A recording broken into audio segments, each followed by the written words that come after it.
안녕하세요, 루시입니다. 저는 여러분들과 오늘 재밌는 이야기 나눠보고 싶습니다.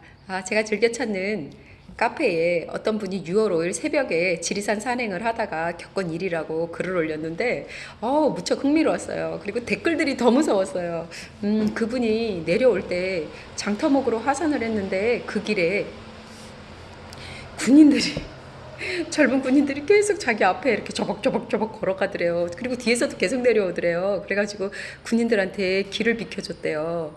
그런데 거기 군인들 없거든요. 그리고 그날 안개가 많이 끼고 비가 많이 내렸고 체력적으로 많이 힘들었었다고 그렇게 해서 자기가 헛것을 본 게 아닌가. 그런데 내려오면서 너무너무 무서웠다고 그렇게 얘기를 적어놨더라고요. 그런데 그 밑에 댓글은 더 무서웠어요. 정말 많은 분들이 지리산에 엄청난 사연을 올려주셨습니다. 그런데 저 역시 지리산을 한 5년 탔는데, 지리산에, 저는 지리산에 2번 중도 하차한 적이 있거든요. 다른 때는 제가 다 올라갔는데, 딱 2번. 한 번은 칠성계곡, 한 번은 거림. 제가 작년 추석에, 올해 추석에 갔나요? 아니, 구정에 갔나요? 아무튼 제가 거림 혼자 올라가다 내려왔잖아요. 그날도 진눈깨비가 많이 내렸고, 되게 거림 쪽이 산골짜기가 되게 깊어요. 그리고 되게 희뿌연면서, 근데 제가 거기서 길을 한 3번 잃었어요. 그래서 느낌이 안 좋아서 전 내려왔어요. 그리고 제가 또 하나는 칠성계곡. 칠성계곡은 제가 그때 막 지리산에 빠져 있을 때였어요. 그래서 지리산에 여기저기 코스를 다닐 때였는데, 그때가 7월이었어요. 그래서 되게 더워서, 지리산은 이제 그만 타고 계곡 쪽으로 한번 가보자. 그래서 제가 계곡을 가게 됐습니다. 그런데 여러분들 아시다시피 칠성계곡은 비법정 탐방로거든요. 거기는 지금 가면 안 돼요. 전에 한번 산사태가 엄청 나서 거기 위험 지역으로 뽑혀가지고 지금은 국립공원 가이드와 함께 정해진 날짜에만 갈 수 있습니다. 그런데 그때 저는 그런 걸 전혀 몰랐어요. 그냥 칠성계곡 이런 거 그냥 가는 데인 줄 알았어요. 그래서 저는 차를 끌고 갔습니다. 근데 그날따라 약간 늦게 출발을 했어요. 그래서 거기 이미 마을에 도착했을 때는 9시였는데 너무너무 땡볕이라 더웠어요. 근데 그 마을 입구부터 이렇게 아스팔트 오르막이 저에게 너무 힘들어서 겨우겨우 올라갔는데 다리를 건너면 딱 바로 이렇게 숲속으로 딱 들어가게 되거든요. 근데 숲속에 들어갔는데 눈부시게 밝은 그 여름 한낮을 이렇게 갑자기 이렇게 울창한 숲으로 딱 들어가게 되니까 근데 들어갈수록 깜깜해지는 거예요. 와, 그 경험 해보셨어요? 근데 처음에는 시원하다 이러면서 막 걸어갔어요. 근데 아무도 없어요, 그 길에. 근데 점점 깜깜해지는 느낌을 받았어요. 그러면서 하늘을 이렇게 보니까 하늘이 안 보여요. 그 칠성계곡 입구가. 아마 그 초록이 나무가 다 자라서 그런가 봐요. 그래가지고 저는 이제 가는데 살짝 무서워졌어요. 살짝 선뜻해졌어요. 그래서 무서움을 이기기 위해서 밥을 먹었어요. 도시락을 미리 까먹자 이래갖고 이제 거기 앉아서 도시락을 먹었는데 한 두세 개만 먹을까. 그때 김밥이었던 것 같아요. 두세 개만 먹을까라고 생각했는데 그냥 다 먹어치우자. 다 먹어치웠어요. 다 먹어치워갖고 다시 이제 걷기 시작했습니다. 걷기 시작했는데 가는데 길이 이상하게 너무나 진짜 되게 위험한 길이 많았어요. 계곡 가는 길이 그런가? 조금 이해가 안 돼. 하여튼 그렇게 되게 벼랑 끝을 걷는 것 같은 기분이 들 정도로 길이 되게 별로였던 것 같았어요. 그런데 계곡은 보이지도 않았거든요. 근데 계속 물소리는 계속 나요. 이게 계곡이라는 걸 느낄 수가 있었어요. 근데 물소리를 계속 들으면서 어두컴컴한 곳을 지나가면서 서늘해지니까 그다 밥은 많이 먹었지. 잠이 오는 거예요.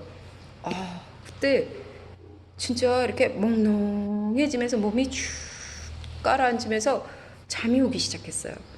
잠이 오는데 돌아갈까라는 생각이 살짝 들었지만 에이 그래도 가보자라는 생각이 더 앞서서 저는 걸었습니다.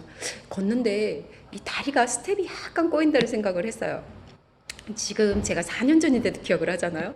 그래갖고 스텝이 살짝 꼬인다는 생각을 하면서 이렇게 갔는데 제가 흔들흔들 하면서 걸어가고 마치 술이 취한 것 같이 흔들흔들 하면서 가는 것 같은 느낌을 받았어요. 그러면서 제 걸음이 자꾸만 옆으로 가다가 다시 이렇게 지그재그로 자꾸 가는 거예요. 제가 희한하게. 그런데 지그재그로 이렇게 가서 이렇게 보면 낭떠러지예요.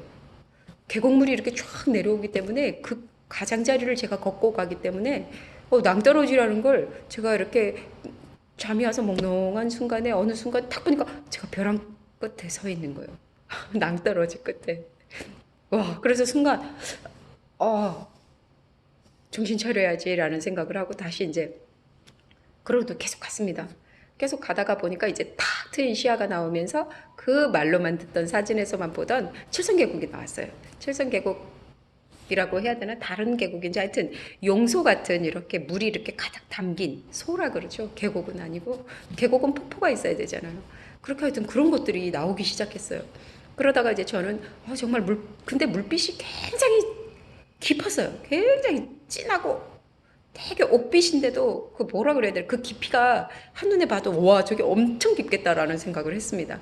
첫 번째 그 용소를 지나 두 번째를 지나고 그 다음에 위에 이제 다리가 있거든요.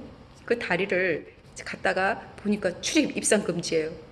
그리고 그 길이 되게 험하다는 걸 한눈에 알 수 있었어요. 그래갖고 다시 하산해서 내려왔는데 아까 봤던 그 두 번째 그 물이 정말 진한 그곳에서 좀 쉬고 싶었어요.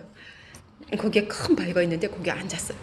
앉아서 뭘 하지 하다가 에이 그러면 여기서 과부자나 한번 틀어보자 이러고 과부자를 탁 틀고 눈을 감고 있었어요. 그런데 갑자기 발자국 소리가 쩌박쩌박쩌박 나는 겁니다. 그래서 순간 눈을 탁 떴어요. 그랬더니 국립공원 아저씨들이 국립공원 직원이 저에게 오고 있는 거예요. 그러면서 양손에 물을 가득 들고 그러면서 절 보고 하는 말 아주머니 거기에 촉 켜면 안 됩니다 그러는 거예요. 그래서 제가 그때 이렇게 하고 여기 꽃핀도 하나 꽂고 있었거든요. 근데 저보고 거기다가 촉 켜면 안 된대요. 그래서 제가 아주 기운이 그때 빠져 있었기 때문에 이렇게 말했어요. 그럼 어디서 켜요? 이랬더니 그분들이 아니 이 애기 무당인가 보네 신엄마는 어디다 두고 혼자 왔어요 이러는 거예요. 그래서 제가 막 웃었어요. 그랬더니 저 밑에 저기 산기도 하는 데 있다면서 거기 가서 하라면서 그러는 거예요. 그러더니 또 한 분이 이제 물 수질 검사한다고 저 위에 가서 물을 떠오신대요. 그러면서 오더니 저보고 마 거기서 그러지 말고 내려가입시다 그러는 거예요. 그래서 다행히 저는 그분들과 함께 조벅조벅조벅 따라왔습니다. 그래서 그분들이 저를 보더니 나 언제 신 받았는데요? 이렇게 혼자 다니냐면서 거기 아까 그 용소 거기가 얼마나 무서운 데인 줄 아냐면서 그래서 모른다고 이랬더니 거기에 한 20명 빠져 죽었을 거라면서 거기 젊은 시체 한 20구에는 있다면서 그래서 왜요? 이랬더니 그쪽 칠성계곡 쪽이 되게 험하대요. 천왕봉 갔다 내려올 때. 그래서 사람들이 그 옛날에 젊은 대학생들이 진짜 막 그 산 내려와서 거기 물이 보이니까 거기서 바로 옷을 확 벗고 그냥 막 뛰어든대요. 그래서 심장마비로 꽤 많이 죽었대요. 그 자리가.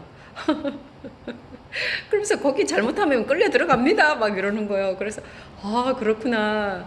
그러면서 이 지리산에서 제가 물어봤죠. 지리산에서 1년에 도대체 한 몇 명이나 죽습니까? 이러니까 한 100명 정도 죽는다고 합니다. 지리산 할머니는 욕심이 많아서 아무나 다 받는데요. 아무나 다 받는다? 무슨 뜻인지 아시겠죠? 등산하는 사람도 받고 죽고 싶어 하는 사람도 받는답니다.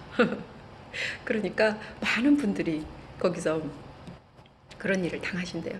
그러니까 여러분들 저는 그래서 이렇게 산을 갔다가 좀 날씨가 안개가 끼고 흐리다. 그리고 전에 한번 그 일기예보에서 강수량 40%, 비올 확률 40%라고 했는데도 에이 40% 그까짓 거 이래갖고 갔다가 저는 진짜 죽을 뻔했어요.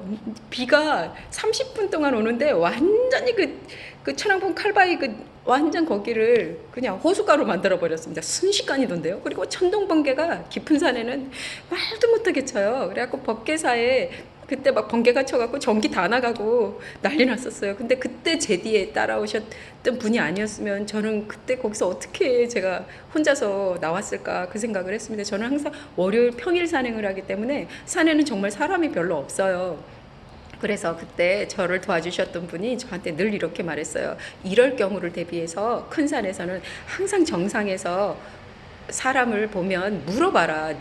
어디로 내려가는가. 그래서 네 뒤에 몇 명이 따라오는지를 꼭 기억해야 된다. 왜냐하면 네가 힘들 때 너를 꼭 하산길에 무슨 일이 일어나니까 무슨 일이 일어나면 너를 도와줄 사람을 챙겨야 된다는 거예요. 그래서 그 뒤부터 저는 이제 지리산에 올라가면 정상에서 항상 어디로 가세요 하고 물어보고 항상 그분들과 같이 내려옵니다. 어차피 그분들도 하산길은 굉장히 지겹거든요. 그래서 저는 항상 그분들과 같이 내려와서 수다 떨면서 내려오고 그랬던 것 같습니다.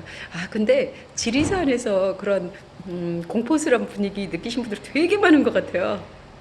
그래서 저는 다음 주 22일 날 칠성계곡 예약했습니다. 예약 탐방했습니다. 그날 그 국립공원 직원이 저희를 안내해서 아마 그 3층 폭포 있는 데까지 안내해 준대요. 그 무서운 곳은 꼭 한번 다시 가봐야 돼요. 다시 가봐서 확인을 해야 됩니다. 그날 내가 컨디션이 나빠서 그랬고 그날 내가 헛것을 봤다. 그렇게 해야지 안 그러면 무서워서 두 번 다시 거기는 안 가게 되거든요. 여러분들은 어떤가요?